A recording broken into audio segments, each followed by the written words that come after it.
क्योंकि अभी भी वो कणकवली अपने कॉन्स्टिट्यूएंसी में, लेकिन यहाँ भी वो हिंदुत्व का ही मुद्दा लेके आगे जा रहे हैं। नीतीश जी, हिंदुत्व आप नहीं छोड़ेंगे, हिंदुत्व का मुद्दा आगे भी ले जाएंगे, यहाँ पर भी आप उसी नाम पे लोगों तक जा रहे हैं? सबसे पहले तो आपको जय श्री राम। और हिंदुत्व ये हमारा श्वास है, हिंदुत्व ये हमारे रग रग में बसा है।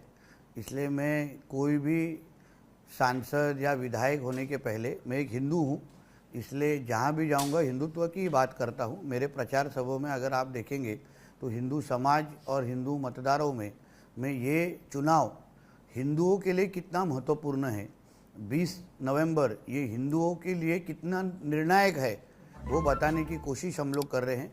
जिस तरीके से हमारे देश के पंतप्रधान मोदी जी ने एक है तो सेफ है जो नारा दिया है, जो वक्तव्य किया है, वो हम हर एक हिंदू तक पहुंचाने का काम हम हमारे माध्यम से कर रहे हैं। और क्यों लाना है? कौन ला रहा है? आप उनके एक्टिविटी देखिए, शर तन से जुदा हो। हम कोरोना का ये मोदी वैक्सीन है, हम कोरोना की वैक्सीन लेंगे नहीं।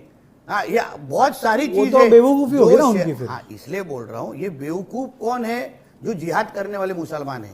राष्ट्रभक्त मुसलमान वैसा नहीं है। ये जो बेवकूफी है, आपके मुंह से सही वक्त शब्द निकला, अगर बोल रहे हैं, ये जो बेवकूफ मुसलमान है उन्होंने ये समझना चाहिए, जो जिहाद करने वाला मुसलमान है उनको ये समझना चाहिए, हमारे हिंदुस्तान में रह के, हिंदू राष्ट्र में रह के अगर आप हमारे खिलाफ किसी भी तरीके का जिहाद करेंगे तो आप हमारे देश में नहीं रह सकते। वो मानते हैं कि हमने जिहाद किया, ओवैसी कहते हैं कि हमने जिहाद किया लेकिन देश के लिए किया।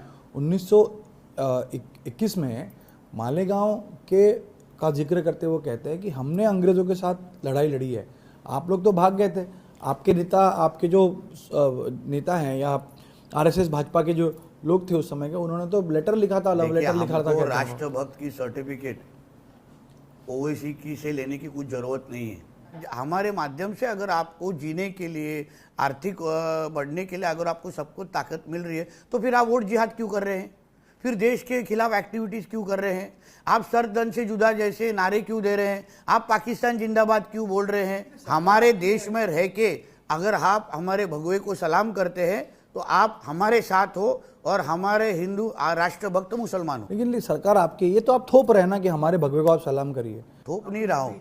पाकिस्तान में रह के अगर किसी भी हिंदू को पाकिस्तान के झंडे को अगर उसने सलाम नहीं किया तो या तो उसको मार दिया जाता है या तो गणेश जी उसका धर्मांतर किया जाता है। हम तो बिल्कुल वैसे नहीं करते। ये तो 15 मिनट का नारा किसने दिया? हमारे हिंदू राष्ट्र तो आप भी करें। हाँ, नहीं, हम विचारों की लड़ाई विचारों से लड़ेंगे, गोली की लड़ाई गोली से लड़ेंगे। आप अगर हमको हमारे देश में रह के 15 मिनट की धमकी देते रहेंगे तो 15 मिनट से पहले सिर्फ आप इन जैसे हीरो सांपों को ख़त्म करने के लिए सिर्फ 5 मिनट बहुत काफ़ी है। जैसे उसने 9:45 का उल्लेख किया ना ओवैसी के भाई से, मैं 9:55 का उल्लेख करूँगा। सिर्फ 5 मिनट चाहिए उनको ये सब चीज़ गंदगी को साफ करने के लिए।